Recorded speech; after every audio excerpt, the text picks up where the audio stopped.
Começa a musiquinha. Aí pode deixar, não tem problema não. Fala, Future Lawyers! Começando mais um Future Lawcast.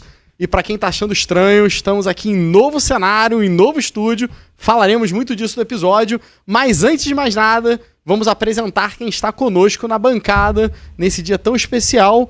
Ela, nossa querida CEO, Tainá Carneiro. Fala, galera. Palmas aí pra Tainá. E ele, que tá buscando uma vaga no reality show, o maior media maker do Brasil, nosso representante da geração Z, Rodrigo Fatudo! Fala, brother que me aguarde, Boninho, me chama. Aí é você que tá dizendo, Fatudo. Rafa Soriano. E ele, nosso convidado mais do que especial, diretamente da Sibéria, entenderemos isso, William Ferreira. Palmas para o William. Satisfação estar aqui com vocês. Muito obrigado, William. Cara, Fatudo, já quer começar? Quer explicar um pouco onde estamos, o que aconteceu, por que o cenário tá diferente, ou não vamos explicar nada, cara? Acho que a gente não precisa explicar. A gente explica que a gente tá tentando ao máximo oferecer o melhor podcast pra quem tá ouvindo e assistindo a gente. Só isso. Mas então, se alguém quiser saber mais informações, pode mandar pro direct. Me chama no direct. No YouTube. A fofoca completa vem no direct. No TikTok lá pro Fatudo, tá ali à disposição. Responde sempre. Demora um pouquinho, mas responde todos os fãs, né? Com certeza. Então, beleza. Fatudão, puxa aí a pauta. Por onde começamos, cara? William, primeiro, te agradecer demais por estar aqui com a gente, cara. A gente já conversou em vários outros momentos. A gente tá desde da segunda temporada conversando pra tu vir aqui gravar com a gente. E aí, é realmente muito bom a gente estar aqui depois de tanto esse tempo, tendo maturado mais essa conversa, também percebendo as diferenças até do próprio podcast de lá pra cá. Estamos evoluindo. Estamos evoluindo. Aprendendo. Beta contínuo. E, cara, eu queria primeiro começar te perguntando, que é a nossa pergunta padrão aí, por que direito? Caiu de paraquedas, sempre quis? Como é que foi pra você? Pô, antes de mais nada, muito obrigado pelo convite, cara. Eu venho aqui na posição de fã do trabalho da Future Law, né? Já tava falando agora, antes aqui com o Bruno, eu acompanho muito o trabalho de vocês, eu gosto muito da forma que vocês trabalham. E dentro até do que a gente pretende falar aqui, né? Se a gente seguir o plano, senão a gente vai embora também, aqui, né? É caótico, né? Aqui muda o plano a cada segundo. Mas ajuda muito a abrir a cabeça da gente e a transformar, nos transformar como cada dia em profissionais melhores, né? Acho que é bem legal essa ideia do desenvolvimento e vocês dão um suporte bem bacana para isso. Então, tô aqui na posição de fã. Aí, para responder a pergunta, né, a história é em preto e branco, tá? Você nem imaginava em nascer. Eu acho que eu tenho vontade de ser advogado desde a época do impeachment do Collor, cara. Fatudo sabe quem foi Collor, Fatudo? Sei quem foi. Sabe quem foi, né? Sei. Cara, então aí a gente vê a diferença, né? O choque de geração, né? Aí o que acontece, cara? A gente teve uma infância bem difícil lá no interior de São Paulo. Eu nasci em Curitiba, me mudei para Valinhos com 2 anos de idade. Valinhos é uma cidade pequenininha no interior de São Paulo, do lado de Campinas ali. Terra do Adoniran Barbosa, capital do figo roxo. Né?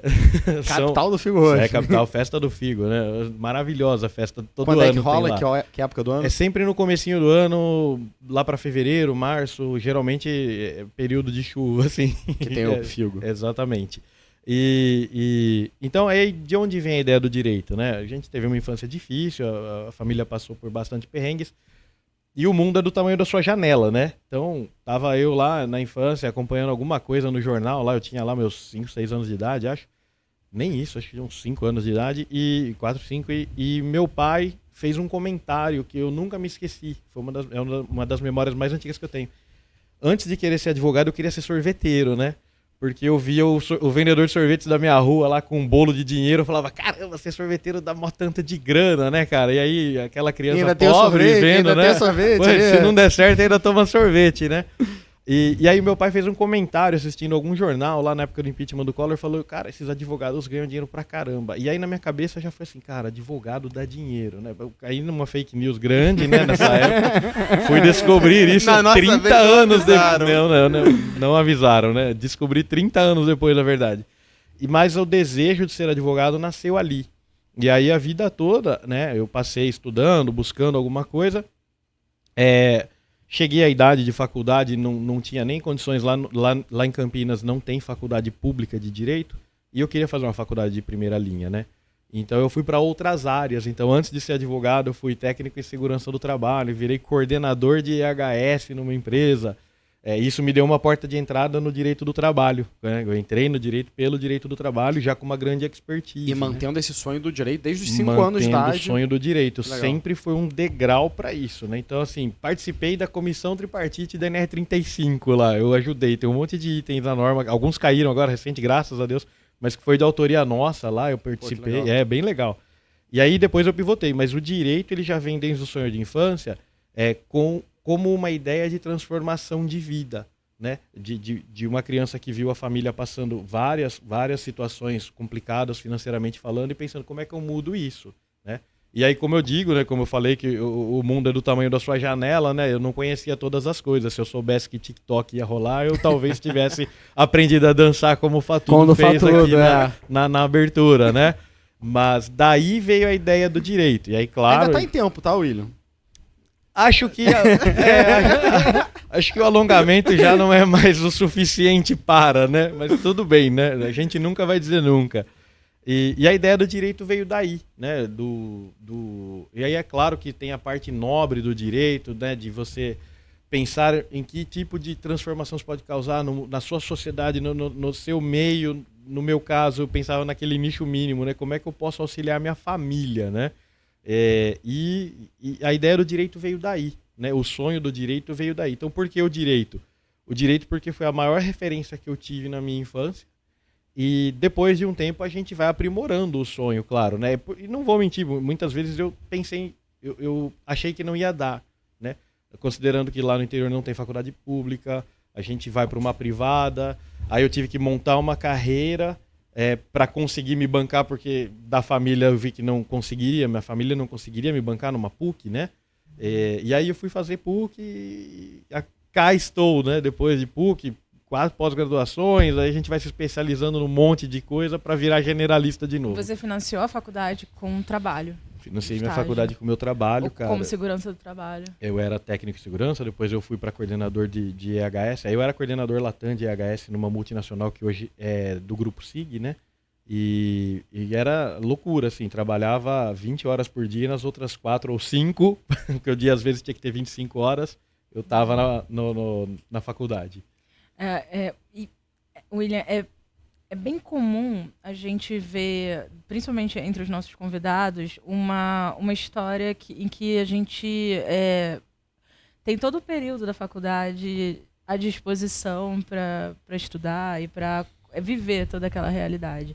E é interessante você trazer essa outra perspectiva, que é a perspectiva de ter que conciliar todas essas atividades. O que você acha que foi o impacto de precisar conciliar essas atividades? E como que também isso influenciou na sua maturidade, né, com relação ao mundo do trabalho e ao mundo do direito? Não, com certeza. E aí isso me deu algumas oportunidades. Então, a primeira, eu tendo que financiar a minha própria faculdade, isso já te obriga a ser maduro desde o dia 1, né? Mas quando você percebe o crescimento profissional que aquilo te dá, e também o próprio delay em tempo. Então, eu comecei a faculdade numa idade que muita gente está terminando. Você começou com quantos anos? Eu comecei a faculdade com 24. E quando você chega numa universidade com 24, você já chega com outra cabeça. O negócio já não é American Pie. Eu não fui para todas as festas. Na verdade, acho que eu não fui para nenhuma festa na faculdade, assim, exceto as que você é obrigado a passar, porque na PUC tinha um negócio maravilhoso, inclusive. A Atlética fechava a rua com freezers de cerveja. Então, obrigado, né? Aí você é obrigado. Já tô aqui, chato, cai uma lata na sua mão. Você vai ver, já tá ali. Aí quando você vê, você já tá tão louco que você leva uma pro professor dentro da sala de aula e ele finge que não quer, porque a reitoria não deixa, né? Mas assim, você chega com outro nível de maturidade, você absorve, não digo melhor, mas você absorve informações mais rapidamente. Eu percebo que muitos colegas hoje, e eu estou longe de me comparar com alguém para dizer qualquer coisa no sentido de ser melhor ou pior, mas percebo que muita gente hoje assimila informações que eu já assimilei antes. Eu tive essa oportunidade, então eu vejo isso como um privilégio para mim. Claro que depois... Que você assimilava porque você já via esses conflitos acontecendo no teu ambiente de trabalho. Eu já tinha uma vivência corporativa Claro que eu não tinha um cargo muito alto, eu era coordenador Latam também, mas... Então, quando você enxerga na faculdade algumas coisas e consegue assimilar com qualquer coisa prática que você vê no seu dia a dia, aquela informação bate e fica. Então, eu era um aluno que não tinha tempo para estudar fora da faculdade, que o ápice da faculdade é matar a aula para estudar, né? Eu trabalhava muito, eu trabalhava numa multinacional, trabalhava muito, finais de semana, feriados, noite, e muitas vezes eu trabalhava durante o dia, voava para a faculdade, terminava a faculdade, voltava para a empresa, ficava até 4 da manhã. E a empresa em Campinas mesmo. A empresa ficava em Vinhedo. E como coordenador, você tinha equipe? Eu tinha equipe, eu era coordenador de segurança ocupacional lá e eu tinha abaixo de mim um médico do trabalho, um engenheiro de segurança do trabalho, uma massoterapeuta que fazia parte do pacote de benefícios da empresa. Bom. E aí o pessoal coloca para vocês também outras coisas assim, como não tem ninguém responsável por portaria e limpeza, fica aí com o contrato da empresa também, né? Assume aí, né? Você assumiu contratos. Assumir contratos, e aí a gente vai dando todo o suporte. Até como estudante de direito, aí a gente começa a fazer um pezinho no jurídico também para ajudar em algumas coisas, no consultivo, alguma coisa ou outra. Mas antes disso eu também era especialista em gestão de projetos e em análise de riscos. Então, não só riscos de segurança do trabalho. Então, eu cheguei lá, eu já era especialista em HAZOPs, né? De Hazard Analysis of Operationality, não lembro mais o nome. Eu fiz o curso tem uns 15 anos já. E isso vai te dando uma... operações de risco. Exatamente. Mas aí essa análise de risco, ela não necessariamente é só risco jurídico, ela é um risco multissetorial para qualquer projeto. Isso serve para projetos de produtos virtuais ou projetos de produtos físicos. Nós vamos fazer uma alteração na planta da fábrica, mudar uma máquina de lugar, trocar uma máquina... Ok, funciona. E desde cedo isso também já te dá uma visão de negócio enorme, te dá uma visão de negócio enorme. E eu tive uma sorte na carreira, eu tive mentores sensacionais, assim. Eu sempre gostei de aprender. Da área jurídica? Não só área jurídica. Eu tive mentores, assim, engenheiros sensacionais. Eu tive um chefe na Unilever que ele me falava... Um lema que eu levo para minha carreira até hoje, que nada é tão eficiente quanto o básico bem feito, eu aprendi isso com um engenheiro de segurança do trabalho, que hoje trabalha na Petrobras. Abraço, Christian. Tem 10 anos que eu não falo com ele já. Hoje ele é instrutor de yoga, o cara tá em outra pegada. Agora que ele tá bem, pô, fez uma boa transição. Exatamente, o cara saiu da Unilever. Na época eu trabalhava na Unilever com esse cara, né?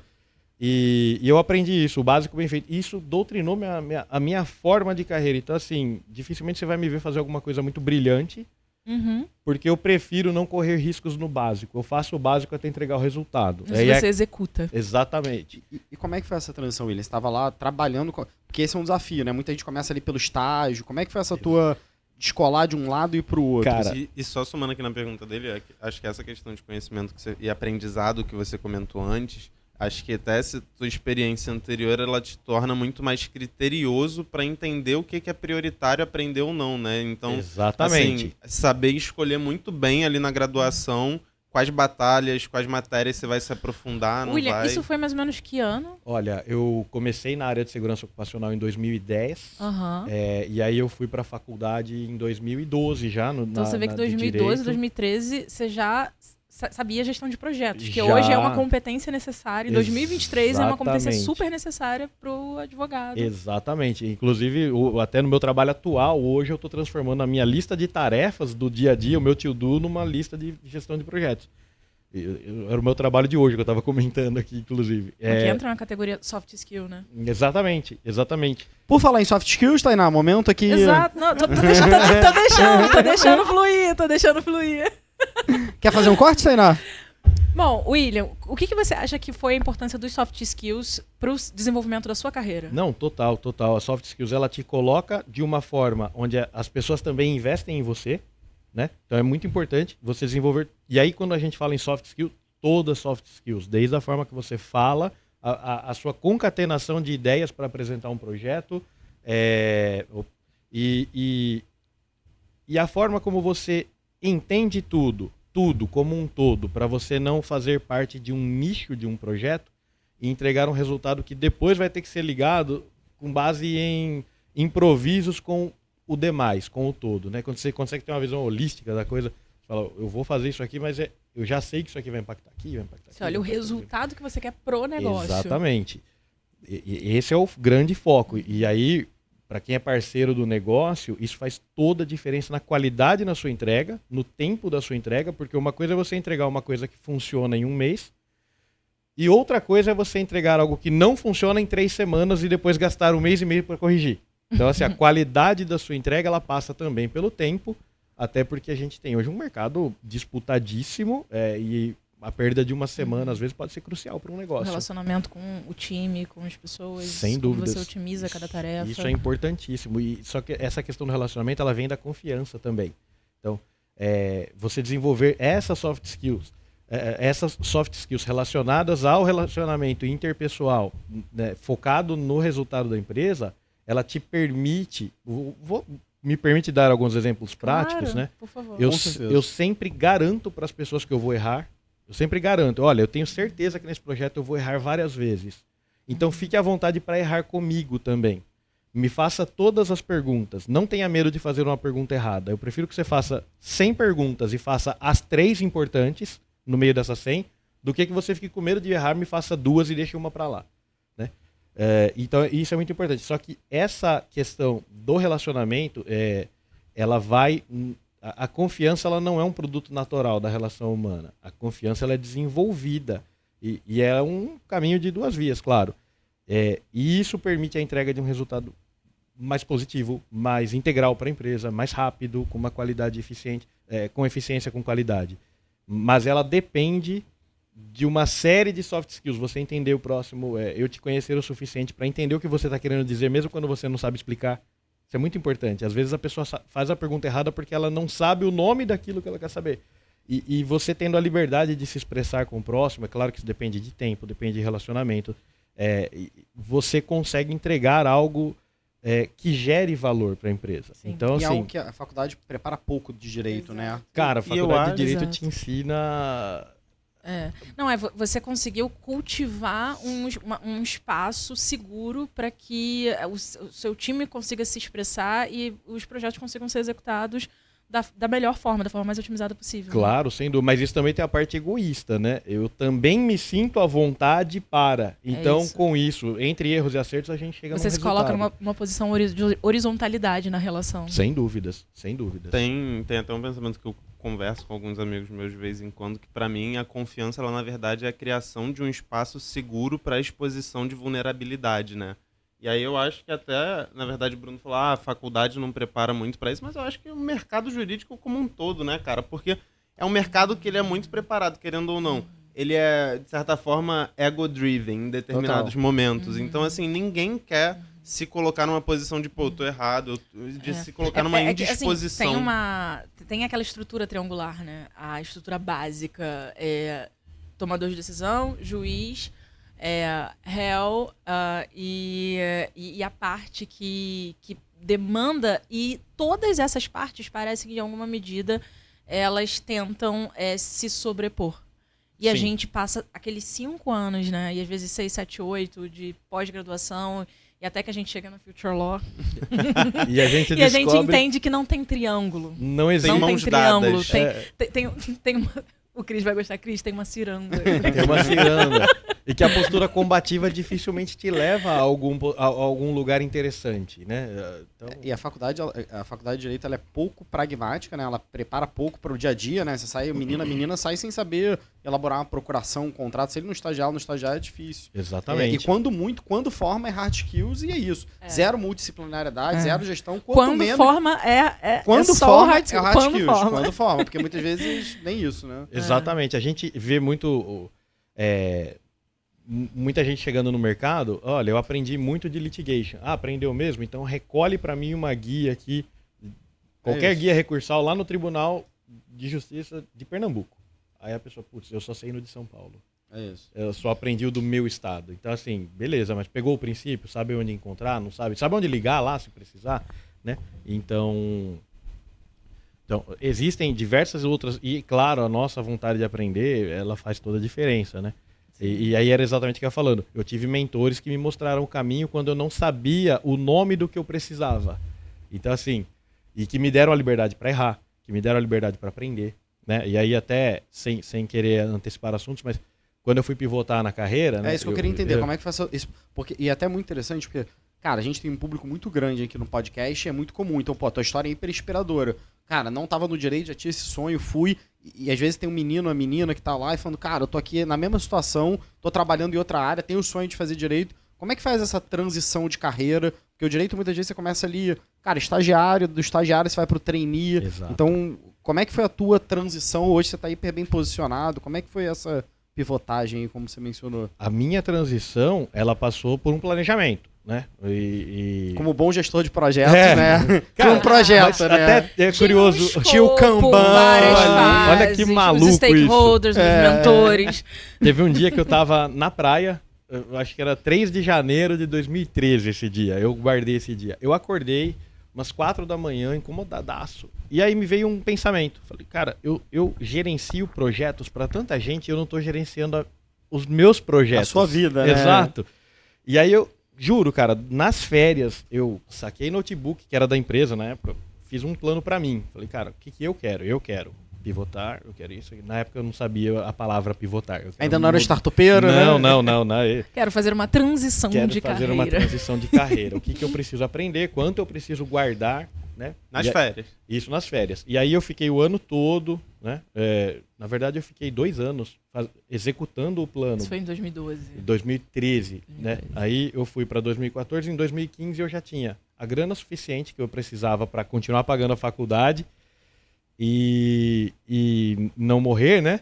E aí eu fui de coordenador de EHS numa empresa, pedi demissão na empresa e fui fazer um estágio no escritório. William, tem uma coisa pra dizer. Você é o primeiro sagitariano que tem uma boa gestão financeira. Não, eu não tenho, eu só tô contando o que eu faço. Eu Deixa não ascendente, contei os tá? resultados. Capricórnio, com certeza. Agora não vou- tem mais dúvida. Eu vou Tem abrir muita o- terra aí no ascendente, Muita. na lua, tem alguma coisa aí que... Eu tô contando o plano, não o resultado. Eu vou abrir o meu aplicativo do banco, vocês vão fazer uma vaquinha pra mim. Vamos dar aquela figurinha. Saldo, 1,73. Editor, bota o Pix aqui do Bota, William. põe qualquer QR coisa no Code QR aqui. Code aqui, a gente Tamo aceita. aceitando. Esse podcast não é patrocinado, mas poderia. Me patrocine, né? Exatamente. E aí eu pivotei geral mesmo. Eu fui, assim, de coordenador. Eu sabia que na empresa que eu tava, eu não ia ter muito pra onde crescer. Embora eu não tivesse mal, não era onde eu queria estar. Eu comecei a ficar incomodado. Chegou a pensar em fazer a migração lá dentro para o jurídico ou não? Cheguei, mas a empresa ela não permite o downgrade. Então eu teria que chegar num cargo de coordenador jurídico que não Sem existia na experiência, época. e sem experiência. E sem experiência ninguém vai chamar. E aí eu tava no penúltimo ano da faculdade quando eu fui fazer cara, foi pro zero de novo, né? Eu comecei num escritório de advocacia, focado em direito do trabalho. Isso com quantos anos? Eu 29? tinha, cara, 29, eu já tava perto. Por aí, Amado. 28, 29. Eu era um estagiário tiozão, chegava barbudo no fórum, ninguém acreditava que era estagiário. Você já tinha uma família? Tô 12 anos com a Jamile. Um beijo, saudades. Momento de você, meu amor. romântico. Saudades da Editor, Jamile. bota um Porque coração quando você aí. se torna rimo, a lógica muda, né? Sim, exatamente. Mas até hoje nós ainda não estamos casados com a Jamile. Nós somos namoridos há 12 anos. Aliás, eu vou abrir um parênteses aqui, vou contar. A Jamile foi o primeiro amor da minha infância. Eu tinha 7 anos de idade, a Jamile entrou no primeiro dia de aula, assim, e eu aprendi como se desfocava uma câmera, porque eu fiquei 1 hora sem enxergar mais nada, cara, na escola. E aí, Caramba. quase 30 anos depois, eu E mandei uma mensagenzinha no Facebook, aí saiu. Quantos anos depois? Cara, foram quase 20 anos. Eu fiquei uns 10 anos sem ver a Jamile, que eu me mudei e tal. E aí, mas assim, o primeiro amor da minha infância, né? Uau. E é bom você ter uma pessoa que te suporta. Seja Legal. sua esposa, marido, pai, mãe. Pô, mas conta essa história mais em detalhe, cara. vamos- Você passou muito direto aí ali. é claro que. Peraí, volta, já essa- queremos saber de Você Jamile. encontrou... Beleza, tava assim... Peraí, Onde vamos... você tava? Você tava no Até ensino médio? tirou pro Não, inglês. eu- Cara, vamos lá. Cara, Você não, encon- isso você foi conheceu graças ela às redes sociais. Você tinha 7 anos, apaixonou, 1 hora ali fora do ar. 1 hora fora do ar, E aí mas não rolou nada, amor não, platônico nada. de 7 anos, Estudamos beleza. até os 10 anos de idade, ela me ensinou a contar até 10 em japonês, Jamile Fujishima, né? Então ela me ensinou a contar até 10 em japonês lá na escola, a gente representava a escola em competições fora, assim, né? Nós sempre fomos representar a escola em tudo que era Olimpíada de Matemática, essas coisas, né? Com 10 anos ela saiu da escola. Não, eu me mudei daí. Você que saiu. E eu tive um problema de ego com a Jamile, porque eu sempre fui o aluno número 2 das escolas que eu estudei. Porque a Jamile era um. Sempre atrás da Jamile. Sempre. Entendi. Então, aí beleza. E aí, cara, Aí, quando ela 10 anos, nunca mais teve contato. sumiu, Guardou a lembrança, o nome, cara, aquela menina ali. ficou, e de vez em quando eu perguntava pra alguém, você tem falado com a Jamile e tal, só que aí veio o advento, E redes você sociais. mudou de cidade, ela ficou na cidade que você morava e você foi pra outra. Não, eu mudei de bairro, mas de bairro assim, dentro da perdi cidade, perdeu o contato contato, né? real, não tinha rede social, não tinha nada disso. Mas ficava aquela saudade, né? E a Jamile, como tá, cara? É a Jamile. Porra, isso Aí, O cara, amor platônico. Não rolava nenhuma carta, assim. Nada, e abri uma conta no Facebook, já tinha rolado todo o período de Orkut, Orkut. aí abri uma conta E no Orkut não Facebook. rolou. No Orkut não Não, rolou. e eu era sempre um cara tímido, na Daquele verdade. depoimento, assim, que Não, fica só no inbox e nada. não aceita. Scrap, Tá né? tudo, você sabe o que é no Scrap? Ih, calma aí, agora... Você não era nem nascido. Não. A geração Z, procure saber o que é o Gen Scrap. Z, o Scrap era funcional na Ó, época. ó, ó. O William vai saber o que é isso. Nossa, esse é o do ICQ. Isso aqui é, cara. Saudades disso aqui. E aí, com o advento, cara, e como eu era uma pessoa tímida, até que eu tava conversando com a Jamile outro dia, eu contei pra ela, quando que eu criei coragem pra mandar um oi pra ela nas redes sociais? Já tinha passado o Orkut, adicionei, aí a Jamile começou a postar um monte de foto dela em Londres, e aí eu falei, cara, a Jamile tá morando fora. Como ela tá morando fora, agora eu tenho coragem de conversar Tá longe, com ela. tá longe. Oi, Vou tudo tomar bem? um toco, mas vou tomar um toco de Não, Londres. o International Block aqui, né? Vou tomar um toco internacional. E aí oi, tudo bem? Como é que estão as coisas? Ela, caramba, quanto tempo? Você tá longe? Ela, não, tô morando em Valinhos, eu só tô subindo umas fotos meio antigas aqui de quando eu tava em Londres, né? Que ela fez o estágio lá, tá? Passou um período lá. Entendi. Aí eu, você tá perto? Ela, Aí eu... Ainda deixou a deixa, É, né? Levantou a bola ali pra você, cara. Aí a gente marcou uma cervejinha lá, batemos um papo. Uma beleza. dúvida.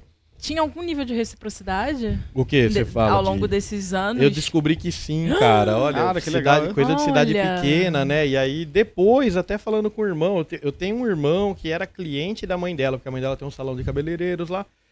E aí, o meu irmão, putz, verdade, toda vez que eu ia lá na Dona Alice, a Jamile perguntava de você, eu sempre esqueci de falar, cara. Cara. É, real. Muito filme. É real, assim. coisa Muito de filme, muito conteúdo do filme, cara. E aí, cara, a gente, né, aí começamos a namorar. Foi quando tinha que ser. É, Não, foi e uma quando pergunta, tinha ela que era a ser. primeira aluna da sala, não fez direito, Não, a Jamile, cara, ela é enfermeira de formação na Unicamp.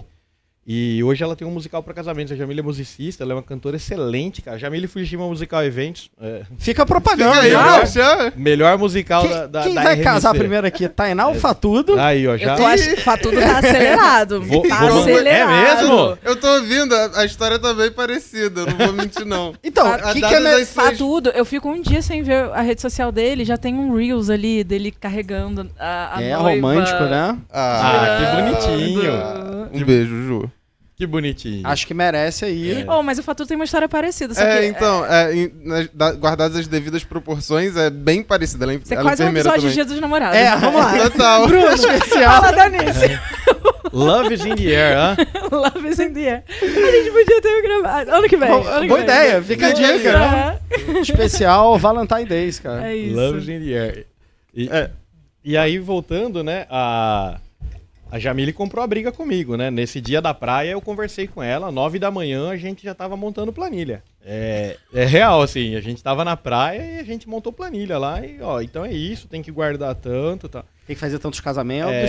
Ela tem que fazer tantos casamentos, eu vou ter que parar, cara. E aí você vai naquelas coisas pequenininhas, né? Então, por exemplo, naquele dia a gente foi dar um rolê no centrinho de Caraguá, a gente tava em Caraguatatuba.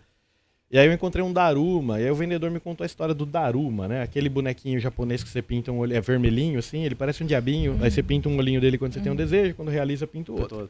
Eu pintei um olho do Daruma, e assim, eu fiquei, cara, eu não sei se isso funciona fora desse plano, então eu vou colocar esse Daruma na minha frente no trabalho pra eu lembrar todos os dias do meu sonho.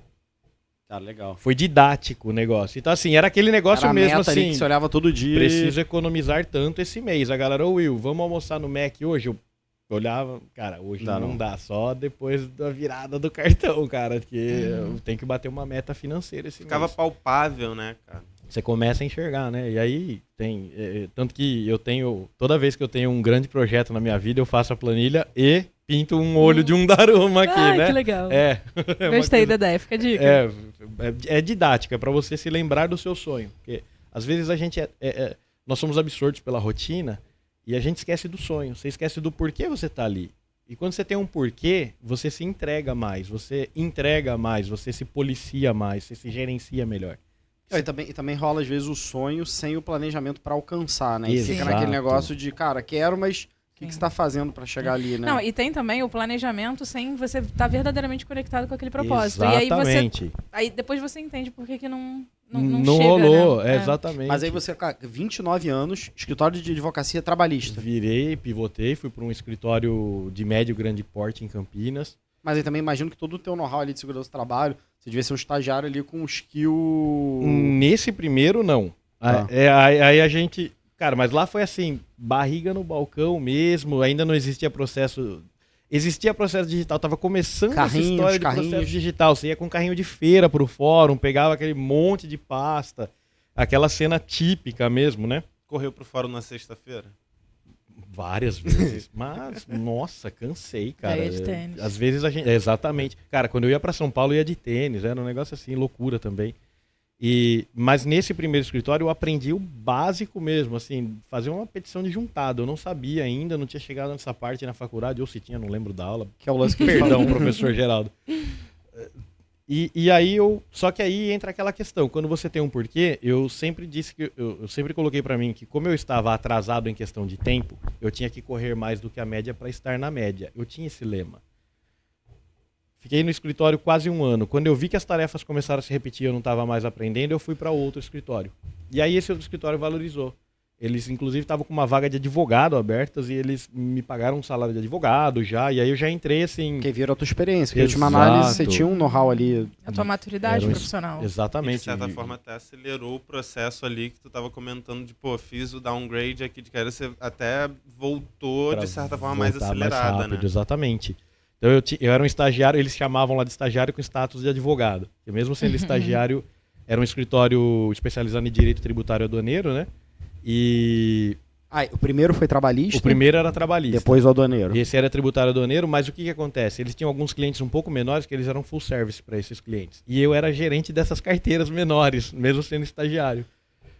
E aí já entra A visão aquela... de business e tal. Exatamente, já Entendi entra a cabeça do cara ali. aquele conhecimento, tipo quem quer ser um milionário, sabe? Você Nossa, aprendeu William, uma coisa... Você acabou de, nesse podcast, dar uma nova ideia de título pro LinkedIn, né? É Intern Manager. Intermanager, ó, excelente. Trainee Manager. Aham, estagiário sênior. Estagiário É, sênior. maravilhoso. Eu adoro A gente essas teve coisas. Johnny como estagiária sênior e sócia. Você vê, Aí. amanhã o Bruno tá abrindo a vaga do Intern Manager. Tá vendo? Estamos lançando aí curso na Future Law, aprenda. New role, né? E aí, quando eu saí do escritório, de novo, como eu tinha que correr mais do que a média para estar na média, tanto que quando eu me formei, eu peguei a carteira da OAB, e aí, assim, sempre pulando algumas etapas. Eu estava no 4º ano da faculdade, aí eu falei, em tese a gente não pode prestar o exame da ordem no 4º ano, né? Aí, como eu não tinha grana para pagar cursinho, eu falei, eu vou prestar um exame da ordem, como eu tô com algumas matérias adiantadas aqui e tal, vou prestar o exame da ordem no 4º para aprender, e aí no 5º eu vou para cima, né? E aí eu prestei no 4º, passei, cara. Caramba. Aí, Mandato de segurança ali. já estava pronto. Até o escritório deixou pronto para mim na Legal. época, né? Mas não precisou, ainda bem. E aí quando eu me formei, cara, peguei a carteira da ordem no dia 16 de fevereiro e dia 17 eu estava abrindo o meu escritório. Então, Você decidiu não ficar no escritório. não fiquei. Na verdade, eu já tinha saído do escritório um pouco antes, né? Eu já estava trabalhando em parceria com alguns advogados, fazendo um freela para eles já. E esse escritório que é foco, que é full service. O que eu abri, É. aí eu abri um de sócio com o Vitor Brunello, e a gente era full service, mas full service em cidade pequena, você não vai encontrar uma startup, Claro. né? E aí você começa atendendo pessoas físicas. Aí eu, no começo, Pegava tudo, que pegava viava. tudo, cara. Passou ali. Só não pegava, assim, criminal, que não consigo. Civil, trabalhista, Tudo, previdenciário, que vinha, cara. Ainda mais Nossa, com esse teu Procon. background anterior todo. Exatamente, Procon, briga de boteco, a gente pegava o que tinha lá, cara. Aham. E era escritório porta na rua, assim, cara. Nossa, era maravilhoso. Plaquinha, doutor William Ferreira. Recebendo ali pagamento em cabra. Recebi pagamento em salgado. Salgada. Aí eu tive um Dúzias de cliente que me ovos. pagava em vinho, cara, que ele tinha uma terroir, cara. E aí, Pô, vale. era Isso é bom. sensacional receber em vinho, cara. Eu me sentia o cara, né? Tudo bem que depois sofria para pagar o aluguel lá do escritório, né? Do Que não prédio. aceitava vinho, né? Você quer um vinhão aí? Não bebo. Eu bebo, então tá bom. E aí abri o escritório. O escritório foi bem, mas aí na pandemia começou a dar uma estacionada. De novo eu comecei, putz, eu preciso correr mais que a média para estar na média. E aí eu voltei pro mercado, cara. E aí eu fui para o grupo De Pascoal lá como Seconde, depois eu passei pelo iFood e caí na Endrive Não, agora. pera, você sai de uma estrutura de empreendedorismo, autonomia e faz uma nova transição para departamento jurídico. Não deixa de ser uma pivotadinha de novo, né? Uma Eu nova até- pivotagem. Ainda nessa época aí em que você estava mais com o teu escritório, eu até queria te perguntar, você já estava fazendo essas outras formações? Já. Qual que foi o teu primeiro direcionamento, assim? Exato, e aí, exatamente, cara, e aí eu deixei que a minha carreira, naquele momento eu deixei minha carreira, as necessidades da minha carreira orientarem a minha formação acadêmica. Então eu me formei, e aí Jamile e eu não pagamos a minha formatura, não fui para a formatura, fui alguns dias até, mas não fui todos os dias, e paguei uma pós, já fui fazer uma pós em Direito e Processo do Trabalho, que eu falei, cara, aqui é o meu ponto forte, eu vou me construir aqui e depois eu vou construindo As puxadinhos na carreira, né? Eu tenho um storytelling aqui, né? Aqui eu não sou júnior, apesar de ter a OAB há pouco tempo, a E carteira. é uma área tem super estrada, né? estratégica, né? Processo. E aí você começa do básico, né? Você pega reclamante, aí uma empresa que eu já tinha reclamado contra ela, eles gostaram muito da minha atuação, a gente começou a atuar trabalhar para ela, né? E aí você começa, alguns contatos também, claro, né? Então assim, e aí fui necessitando conhecer direito do trabalho, aí fui lá, me fiz uma pós em direito do trabalho. Precisei aprender direito do consumidor rápido, fui lá, fiz uma pós em direito do consumidor. Começamos no escritório a atender alguns clientes menores, empresa de pequeno, médio porte, que estava precisando fazer algum rearranjo societário, eu fui lá e fiz uma pós em direito empresarial. E então eu fui... E foi completando bastante a formação Fui ali, para completando. essa visão mais generalista até de um departamento jurídico, né? Exatamente. Que é basicamente isso, trabalhista ali, o civil, o societário, você... Isso foi durante a pandemia. Antes, um pouquinho antes. Na pandemia eu fiz uma pós em LGPD. E aí na pandemia eu já estava fazendo essa pivotada eu vendi a minha parte do escritório para o meu sócio, tá lá até hoje, e voltei para o mercado. E aí eu fui foi focar... E qual o desejo de empresa? Você falou, cara, quero ver uma coisa diferente? Essa experiência pretérita de Aí eu já estava de olho em techs, né? Empresa de tecnologia, startups, né? E aí eu contratei uma empresa de outplacement para me assessorar. Legal. Foi bem interessante, foi uma experiência muito Que é uma legal. dica bacana também, às vezes alguém que tá passando, volta a dizer mesmo, tá nesse momento, cara, e você falou, cara, a realidade, muitas advogadas e advogados do Brasil, cara, tô lá, abri o escritório, cansei às vezes daquele dia a dia com muito cliente, quero fazer uma transição, maneira essa experiência de fazer um outplacement e... Foi bem legal. E esse lance, por exemplo, do tech, o que te mordeu ali? Onde que você viu que o tech era o que te atraía? Cara, sendo bem honesto, era a possibilidade de crescimento rápido. A ideia era crescer rápido mesmo. Aquele boom ali de startup. Cabeça de startup total, né? Exato, William, você compartilhando esse breve histórico e comparando com o que você falou lá no início de, cara, levanta a mão, pede ajuda, não tem, eu te garanto que eu vou errar, então fica tranquilo, você pode errar, vamos errar junto. Dá pra ver que você não tem nenhuma talvez, nenhum medo de levantar a mão e buscar espaços e pessoas que possam te auxiliar e te orientar ao longo do seu caminho, né? Exatamente. Eu acredito muito na mentoria. Quando você aprende com alguém que já sabe, é meio caminho andado. Se você tem a capacidade e não é orgulhoso ou teimoso para falar, não, ele já fez... Vou aprender a investir com o Luiz Barsi, mas eu vou fazer algo que eu acho que eu sou melhor que ele. Cara, se você não tiver esse nível de orgulho, você se dá muito bem. Então eu sempre peço ajuda, eu sempre peço mentoria. Cara, várias vezes assim, eu sentava com o presidente, por exemplo, da Scholle, a empresa que eu trabalhava como coordenador de segurança. O nosso diretor, ele era engenheiro, cara. E assim, ele era presidente da Anshan em Campinas também. Era um cara parrudo, assim. Sentava com ele e falava, Roberto, me dá qualquer dica de carreira, cara. Qualquer. Aí ele, ô, William, você tem que ser sem vergonha. Eu falava, beleza. A partir de hoje Absorvi isso aqui. eu vou ser sem vergonha. E assim, aí... Então assim, eu gosto de aprender, né? Até... No começo eu falei, pô, acompanha muito a Future Law, você, né, ajuda Ser bastante. sem vergonha é um a excelente desenvolver. soft skill. Bota essa. Quem que vai dar essa aula, hein, Tainá? Sem dúvidas, sem O desafio é dúvidas. achar professores aí. Será? Ah, hoje é o que mais tem, vai estar bem concorrida a posição aí, viu? E assim, quando você não tem vergonha, é claro que você também tem que bancar os seus erros. Eu errei e eu vou ter o triplo de trabalho para corrigir, mas eu vou corrigir, eu não fujo dos meus erros, né? Não, e essa tua característica também de tomar muito risco, né? De, cara, vou zerar aqui a pedra, abrir escritório, vou sair de escritório, vou pra empresa, caramba, sempre... Sempre, sempre. E aí, até cheguei na InDrive nesse caminho turbulento, né? Turbuloso, sei lá, nesse caminho cinza, assim. Exatamente porque a InDrive estava procurando um advogado internacional, eles estavam com o jurídico ainda concentrado lá na Rússia. E aí eu vi isso... né, como Você foi recrutado ou você foi buscar? Eu fui buscar a posição. Eu vi a vaga, mandei currículo, processo E a normal. InDrive né? já tava posicionada do jeito... Porque hoje tá crescendo muito, né? Tá eu crescendo muito. tava até falando isso, a gente aqui, Rio, São Paulo, você vê muito carro, né, da Sim, InDrive. sim, a gente Sim. tem crescido bastante, a empresa é bem legal. Quando você entrou, já tava nesse movimento, ainda... Tava na preparação para crescer. A E InDrive- como é que você se ligou? O que te atraiu? Cara, é assim, eu não sabia do momento da empresa, claro, mas quando eu vi a posição, eu vi que era na descrição do cargo, eu falei, cara, é muito desafiador. É assim, é um cargo, o resumo do cargo é organizar o jurídico no Brasil. Nossa. Então, assim, Super- o resumo do que eu vi na descrição era isso. E aí, quando eu vi aquilo, saltou aos olhos, né? E eu tava no iFood nessa época, né? Aí aquilo me brilhou, eu falei, cara, que massa, e olha que oportunidade, porque lá no iFood eu era secondee dentro do time de Public Policy. Hiperestruturado. Hiperestruturado, a empresa já grande, ia passar por algumas contenções, e aí eu olhei e falei, cara, em termos futebolísticos, eu falei, cara, eu tô jogando com a 42 aqui no iFood, e sei lá eu posso chegar com a 9, né?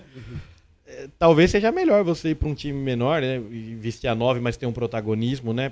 E fui para Eu isso. não entendi nada, mas... Cara, né? não, mas eu acho que isso é uma parada legal também. Eu acho que também fica um conselho aí, já que estamos falando de soft skills, tá sendo aqui um podcast de soft skills também. E eu acho que de característica do próprio profissional, né? Porque às vezes a galera olha, você imagina, o William ali, cara, iFood, pô, super empresa, pô, a marca que todo mundo conhece. Às vezes você fala, cara, prefiro aqui ficar sendo, cara, coadjuvante aqui, que apareço numa cena ou na outra, e ele tomou um risco ali pra ir pra um... Protagonizar E Tarantino. gente, poderia ter dado muito errado. Poderia. Mas eu acho que, cara, mas o trade-off disso é o risco que você toma, e eu vejo muito isso, cara. A gente atende muito startup, tem muito amigo startup, empresa. Cara, às vezes a galera acerta nisso, brother. O cara entra ali na empresa e aquela empresa explode, e aí, cara, você vira o camisa 9 que segue e ganha campeonato. Às vezes o cara, você vai da Série C a campeão do mundo em poucas rodadas. Do nada você vira o Tiquinho Soares pelo Botafogo. Não, é exatamente isso. E é claro, eu dei errado muitas vezes. Eu só tô contando os sucessos, mas eu dei errado várias vezes. A única coisa é que você não pode ter medo de dar errado. E você tem que saber que você vai dar errado em algum momento. Em algum momento você vai dar errado. Não, seus planos, se 100% dos seus planos derem certo, maravilha, mas não se prepare para isso, que você vai se frustrar muito. Eu sempre pensei nesse... E eu sempre tive que arriscar muito para continuar na média, né? Eu sempre disse, eu sou um cara mediano, eu não sou uma pessoa brilhante, eu não sou um cara que se destaca por nada, mas eu sou um cara que me esforço muito para estar na média. Eu gosto de dizer que eu sou um excelente carregador de piano, sabe? Porque eu me esforço para. E aí nesse meio tempo, a gente abriu uma empresa voltada para casamentos LGBT, Jamile e eu. Então assim, existem coisas que não deram certo no meio do caminho, né? Eu fui para uma empresa, eu abri uma empresa focada em fornecedores gay-friendly, porque no interior você tem um mercado muito fechado para isso, né? Nós tínhamos um casal de amigos que eles iam casar e eles ligaram para uma fornecedora, olha, eu queria casar, meu nome é fulano e meu noivo é Beltrano, não vou dar os nomes, obviamente. A fornecedora, putz, eu não tenho a data. E aí ele, cara, mas eu nem dei a data para essa pessoa. Ela falou já que ela recusando não tem ali a na... E aí a gente viu uma oportunidade de mercado aí. Falei, cara, eu vou abrir uma empresa focada em divulgar empresas gay-friendly, né? Para casamentos homoafetivos. Focado no Isso. interior. Isso tudo advogando. Advogando, Fazendo paralelo. tocando escritório em paralelo. Pezinho ali, nós empreendedorismo lançamos ali. O Casamentos LGBT. O portal Casamentos LGBT. E aí, então, assim, isso foi um exemplo que deu errado. Nós arriscamos, gastamos bastante dinheiro ali. E aí eu falei, cara, eu tô completamente. Eu tô dentro do mercado de marketing, mas eu tô muito longe do conhecimento necessário para saber direcionar isso aqui. E aí, o que você foi fazer? Não, e aí nós encerramos a empresa, né? E nós encerramos a empresa. Acho que até hoje a marca está com a gente lá. Acho que até hoje o domínio também deve estar com a gente. Mas eu encerrei. Se alguém quiser comprar aqui, a ideia... Qual é o nome? Não, era Portal Casamentos LGBT. Tá aí, disponível a marca. Quem quiser, manda um inbox. Aquele QR Code da doação no começo serve também. Então, assim, mas você não pode ter medo de errar. E é claro que quando você ainda consegue extrair algum aprendizado do seu erro, sensacional. O seu erro se tornou em algo positivo. Né? Então você pivota, até encontrar um caminho que não é mais necessário pivotar. Então vamos falar agora aqui desse caminho que não foi necessário pivotar. Excelente. Cara, queria que você contasse pra gente um pouquinho de como é que foi a tua vinda pra InDrive e como é que, enfim, tá sendo essa experiência lá, contar um pouquinho do que tu faz lá. A gente até brincou em outro momento, cara, envolve muita multidisciplinariedade, então assim, ou não é Legal Ops, até a velha pergunta, né? Mas... E rola também muita curiosidade, assim, que eu falei, cara, tem gente do Oiapoque ao Chuí mesmo, assim, então, cara, às vezes a galera olha ali o carrinho lá da InDrive e fala, cara, como é que será que é trabalhar no jurídico? Essas marcas que se conectam ali Conta trazem... a história também do início da empresa. É bem legal, é bem legal. Não, conto sim. Então vamos lá. Eu vou começar pela história da empresa e aí depois onde eu entro, tá? A InDrive, ela nasceu num inverno super rigoroso lá na Sibéria, acho que em 2011 ou 2012. Tá explicado a Sibéria aí do início do episódio, né? Exatamente, direto da Sibéria veio daí. Né? A InDrive nasceu em Yakutsk, que é a maior cidade da região mais fria do mundo. Né? Yakutsk, ela é a principal cidade da região de Yakutia, na Sibéria. O que rolou lá? O inverno era muito rigoroso, chegaram a temperaturas lá de menos 65 graus, um negócio absurdo, assim. E aí rolou um lobby dos táxis na cidade que multiplicaram assim, por 10 o preço mínimo. Rolou um cartelzão lá mesmo. E na rede social VK, que é a mais usada na Rússia, era na época, não sei como está hoje, criaram um grupo, Independent Drivers of Yakutsk, que eram os motoristas que, eu tô indo do bairro tal ao então, mercado... O IN é de Independent. Hoje não mais, mas a InDriver era Independent Drivers of Yakutsk. E hoje ela é InDrive, que é de Inner Drive. Ela teve esse rebranding que foi bem legal assim, no começo do ano passado. E aí ela nasceu exatamente dali. De uma dor ali, de uma latente, dor, assim. Exato. E as pessoas negociavam, te pago tantos rublos, te pago não sei o quê, te pago em euro. Isso, cara, mais de 10 anos, né? 10 anos 10 já. anos. A empresa comemorou 10 anos recentemente. 2013, né? Como negócio. Então, na verdade, isso aí foi um pouco mais de 10 anos, né? 2012 ali. Exato. Em que ano que a InDrive sai da Rússia? A InDrive, agora no começo da guerra, ela encerrou as suas operações na Rússia. Não, mas sai, perdão. Começa a expandir. Ela expande. Foi rápido. Se eu não me engano, em 2 ou 3 anos de operação, ela já estava indo para Cazaquistão, já estava indo para os Stanatos. E quando a gente fala, né, parece que assim, todos esses aplicativos de transporte são muito presentes na nossa vida. Mas, cara, 2012... Era isso, brother. Táxi ou vai andando no inverno ali. Exatamente. Não era tão trivial uma coisa dessa. E você vê a galera se organizando em plataforma, rede social, para tentar ali prestar um serviço. Aí na Sibéria, imagino, não tem tantas opções de transporte. Não, e até o que eu ouvi. O patinete não nasceria lá, talvez, né? Patinete ia ter que ter aquele negócio pra passar no gelo. Pra nunca... Você sabe que quando eu tava morando aqui no Rio, eu comprei um patinete pra ir trabalhar, né? Eu parecia um Faria Limer aqui no Leblon. De coletinho. Só não tinha o coletinho da XP. Né? Fora isso, que eu não sou cliente da XP, não tenho dinheiro pra isso. Mas o patinete eu tinha. Se quiser patrocinar o podcast, estamos aí. Repito, esse vídeo não é patrocinado, mas poderia. E aí, cara, a empresa ela nasceu ali, o nosso CEO, o Arsen, ele viu um negócio ali, e aí ele trouxe alguns administradores do grupo que estão até hoje no C-Level da empresa. Cara, que legal. A galera veio para um movimento e acabou virando uma empresa. Cara. E o Arsen, ele já tinha alguns negócios com tecnologia. Eu tive uma gratíssima oportunidade. O Arsen Stonsky, nosso CEO, ele veio para o Brasil pela primeira vez há um mês e meio atrás, eu tive a Legal. oportunidade de sentar com o cara. Ele veio para fazer uma apresentação para os funcionários do Rio e de Recife e eu encontrei esse cara em São Paulo. Tivemos o nosso tempo de conversa num hotel lá. Ele pediu uma cervejinha pra gente. Pô, que maneiro. Massa, cara. Super acessível, cara. Super acessível, um cara extremamente inteligente, formado em matemática, sabe? Então, assim, o cara... E ele coder, né? Lógico, ele programador coder, total. exatamente. Vários projetos, assim, campeão de vários campeonatos lá de programação. Eu não sabia que existia computador quando o cara já tinha prêmio de computação, sabe? De programação. E aí ele viu o negócio. E a InDrive, ela nasceu sob algumas bandeiras que hoje, essa semana, não quero falar o nome de competidores aqui, essas semanas são importantes, que é a bandeira da liberdade, da justiça, né? Então a InDrive, o nosso CEO, ele fala, a InDrive, ela vai tornar justo qualquer mercado que ela entenda que é injusto. Qualquer mercado. E aí ela nasceu para combater aquele lobby de táxis na época. E até hoje ela... Por isso que o motorista da InDrive ele pode recusar a corrida o dia todo, que ele não toma ban, nem ban branco que o pessoal fala. Ele continua recebendo corridas, ele só vai fazer as que são interessantes para ele. Ela permite que o motorista e passageiro negociem preços, né? Eu, por exemplo, eu como usuário InDrive, vim de InDrive para cá. Eu faço a minha dinâmica. Pô, eu sei que nenhum motorista está aceitando porque nesse horário é horário de pico. E aí eu coloco lá, a corrida é 10, eu coloco, eu quero pagar 60. Então eu faço a minha dinâmica. Ele me permite, como usuário, fazer isso, né? E isso é E se importante. tornar mais atrativo até para a dinâmica bem Exato. de... E a InDrive se esforça muito para cobrar a menor tarifa possível do motorista, mas não de forma predatória, no sentido de, vou aviltar aqui o meu mercado, mesmo tomando prejuízo. Só não é isso. Qual é o mínimo que eu posso cobrar para ter uma operação saudável? Né? E aí hoje a gente tem uma tarifa aqui no Brasil fixa em 9,9% para o motorista. Quando eu entrei na empresa era 9,5%.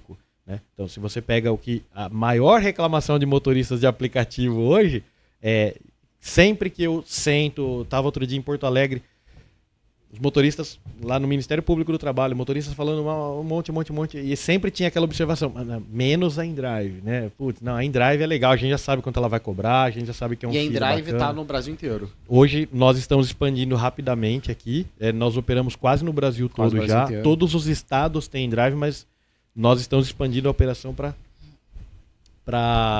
É que o Brasil tem uma capilaridade, muito Exatamente. município, né? Muita cidade média, cidade pequena. Exatamente. Até a última vez, esses dados são atualizados diariamente. Claro. Até a última vez que eu vi, nós estávamos a alguma coisa em 700 cidades no mundo, Caramba.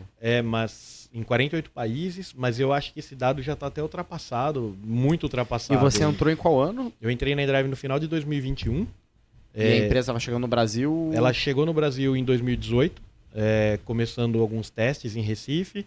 Depois ela expandiu aqui para algumas regiões centrais, assim. Ela tinha escritório em Recife, e aí nós mudamos isso para São Paulo agora, no ano passado. E ela tem crescido muito, cara. Assim, e é um crescimento legal de ver, porque é um crescimento saudável, né? Ô, William, você falou que te faltavam os skills de marketing, mas você acabou de vender muito aqui. Baixando aqui, ó. Tô aqui na App Store aqui já baixando. Eu vou contar uma história aqui, que outro dia eu tava conversando... O Fatudo falou que vai pedir aqui pro editor traduzir pra russo. Ah, Mandar pro teu chefe. Não. Eu vou ter que falar em russo com o editor, eu não sei falar russo, não vou conseguir pedir pra ele. Poxa, Inteligência artificial. Como é que- Fatudo, como é- hoje com inteligência qual é o artificial nome do generativa é fácil, fundador? cara. Arsen Tomsky. Arsen Tomsky, spasiba. Tainá aqui gastando... Gastando russo Gastando aí, ó. meu russo. É isso aí. E aí, claro que você tem todos os desafios, né? A empresa, ela estava migrando da Rússia para uma empresa mais internacional, mudando a sua sede lá para o Vale do Silício. E a guerra acabou fazendo essa transição. A guerra acabou acelerando um pouco a transição, porque o Arsen, como sempre, a empresa ela sempre defende a liberdade, né? Então ela já se posicionou veementemente contra o que o governo da Rússia fazia. E hoje a empresa é sediada no Vale do Silício. Hoje ela é sediada no Vale do Silício, nosso CEO mora na Califórnia. Legal. E ela tem se expandido como uma empresa internacional. A Tainá tá fazendo uns sinais aqui. crente que não tá passou pegando nada. Ó, o editor vai deixar isso aí. Explica aí, Tainá. O que é... Tá tranquilo? Tá tranquilo? Boa. Tá bom. A direção aqui ao vivo aqui é Glauber Rocha. Aqui é direção Glauber viva. Rocha. Aqui é Uma ideia na cabeça e uma câmera na mão. Pra câmera principal Ah, aqui. boa. Ah, tá. Então Aí, eu vou... o Fatudo, já pra você ir se acostumando aí com reality show é assim, brother. Não, Vai tá tomar tudo bem, chamada tá aí tudo do bem, tá ao diretor, da diretora. Vai perder estaleca, ô. É. Nossa, Fatudo. Fatudo. Se tirar o microfone aí é Tudo punido. vai viver na Traído. xepa. Esquece. Adeus. Fui... Ah, maravilha, maravilha. Tudo pra oferecer o melhor pro espectador. Ó, que legal. Exatamente. E o editor vai voltar a partir daqui, dessa fala dele. Tá aqui. Exatamente. Tudo.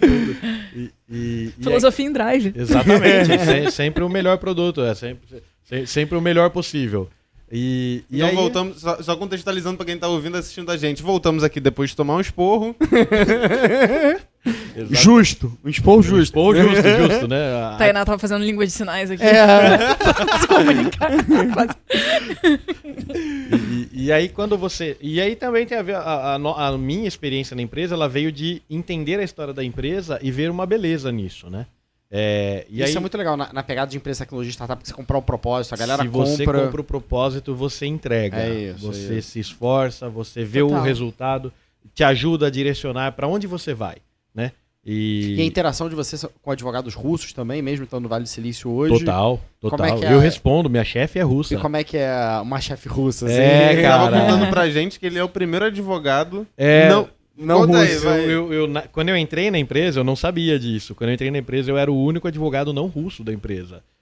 Tínhamos alguns advogados em outras posições, em outros cargos, né? E o nosso time de relações governamentais no Brasil, ele responde para o jurídico também lá fora, né? Mas jurídico core mesmo ali, né? Business partner, tanto que eles me chamavam de international lawyer, né? Era o cara Exato. diferente. E aí isso fala muito sobre o Brasil também, né? A gente tinha... a empresa centralizava, claro, todos os comandos e todas as diretrizes, mas chegou um momento que eles falaram, cara, Brasil não dá. A gente precisa de um brasileiro no Brasil. O único lugar no mundo que teve esse entendimento. de Brasil que não dá. Na época, sim.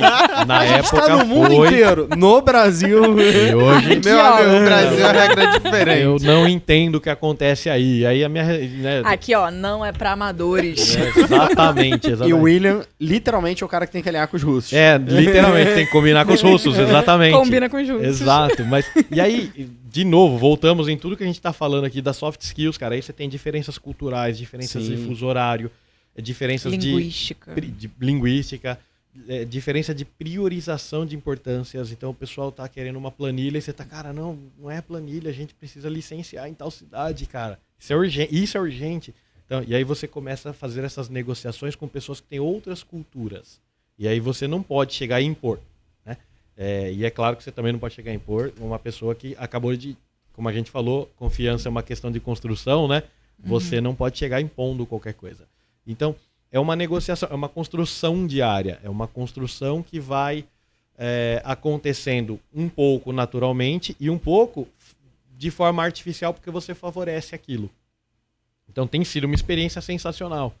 E aí agora a gente está expandindo o time internacional, já temos uns business partners que não são centralizados nos escritórios russos, que hoje não estão mais na Rússia, estão no Chipre e no Cazaquistão. Então nós temos pessoas na Índia, temos hoje um business partner no México, gente boníssima, temos um na Colômbia, que cuida de Colômbia, Peru, Equador. E aí Você que abriu esse caminho, né? No final, foi você o primeiro ali a desbravar. Não, eu nem me sinto responsável, mas é claro que a empresa só começou a abrir isso porque de alguma forma ela enxergou que estava funcionando aqui. Viu valor nessa Exato. experiência de ter um time multicultural ali no jurídico. Mais do né? que multidisciplinar, multicultural. Multicultural, cara. Time de recrutamento do InDrive, nota 10. Assim, encontraram a pessoa certa. Tamara. Então, assim, Parabéns, Tamara. Foi quem me recrutou e hoje ela mora no Brasil. Né? Tamara é russa? Tamara é russa, Tamara Pititsina. Tainá quer Não. dar um recado russo, não? Passiva, Tamara. Perfeito. Mas hoje Right to ela- vodka? eu só sei Skavushka. beber em russo, né? Eu só sei beber em De russo. sede não se morre na rua. Exatamente, né? Então, assim, tem sido uma experiência legal, mas você pegar um jurídico do zero, praticamente do zero, e começar a estruturar isso é um desafio gigantesco. Você começa a tratar de regulamentação, você começa a tratar de LGPD, você começa a tratar de reportes internacionais. Então, É muito o que você mencionou. Quando você olha as empresas desse setor, são empresas hiperestruturadas, como você bem colocou até o iFood num setor com um nível de diferença, mas super estruturado, gigantesco, né? Então, ser o único é um desafio gigante, né? E aí vem a experiência quando você quer aprender, né? Eu vendo tudo que tinha na estruturação, por exemplo, do jurídico do iFood, que já tudo tinha o seu lugar, tudo tinha o seu responsável, você tem um norte. Você fala, bom, eu sei que é um projeto para daqui 3, 5 anos, mas talvez eu vou mirar naquele resultado porque eu tô vendo que tá funcionando. Na minha última experiência eu vi que funcionava, né? E aí você começa a tirar do zero. O que é mais importante?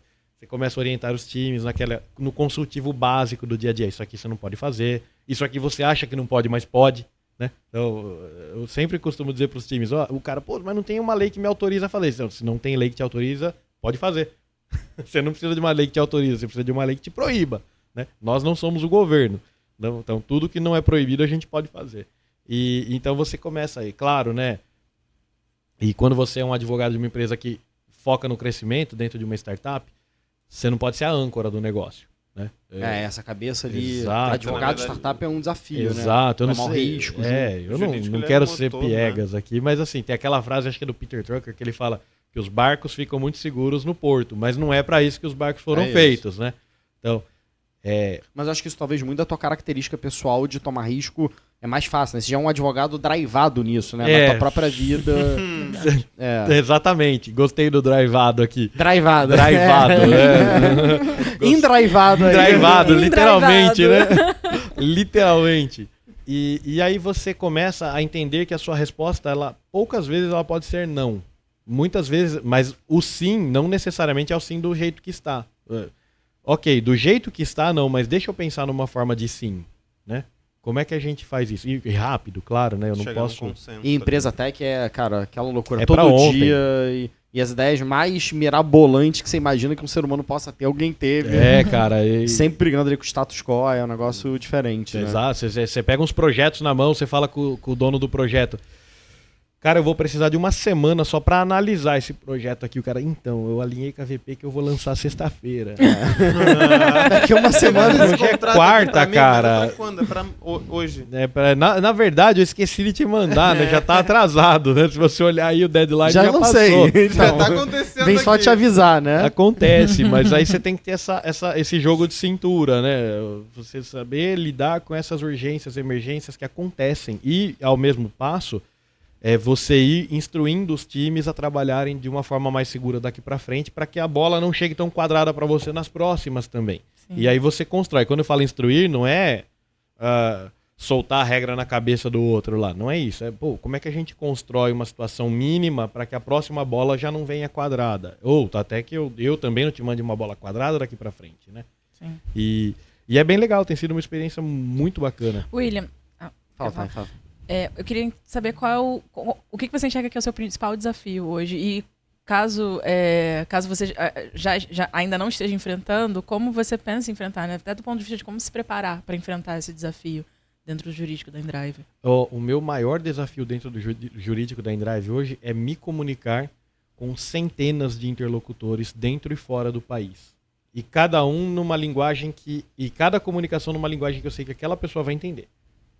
Então, individualizado. Exato. Quando eu vou falar com o meu BDM aqui da minha vertical de delivery, que é um cara que ele é paulista, mas ele já carioquizou já. Com esse cara a gente vem... Aí eu vou falar às vezes com um cara que não é BDM, ele não é focado em negócio, ele tá entrando no time de marketing, ele é russo, ele acabou de se mudar para outro país. Como é que eu falo para esse cara numa linguagem que eu sei que ele vai entender? Então você começa a desenvolver essa habilidade. Não é uma mera tradução. Não é uma mera tradução. Porque, e de novo, volto no ponto do ego. Isso é bom pra mim. Porque quando eu faço isso errado pela primeira vez, eu tenho que gastar tempo e energia pra corrigir. E aí, esse tempo e energia, eu deixo de produzir outra coisa, porque eu ainda tô tentando entregar algo que eu não consegui. Né? Então, esse é o meu maior desafio hoje. William, cara, chegando aqui ao final e vai ter que voltar várias vezes, porque, cara, muito Caberia, maneiro. inclusive, só um podcast só de casos de insucesso. E teremos aqui o Dia dos Namorados, que o William foi a grande inspiração para esse Love is in the episódio. air. Exatamente. Lois in the air. Preparem-se Amo aí, você. preparem-se aí. Todos nós aqui, beijo pra Nice, minha esposa. Mas, William, cara, duas perguntas que a gente gosta muito de fazer. Uma que eu te falei, cara... Deixa eu fazer a última, faz uma só. Então faça a primeira? Tá bom.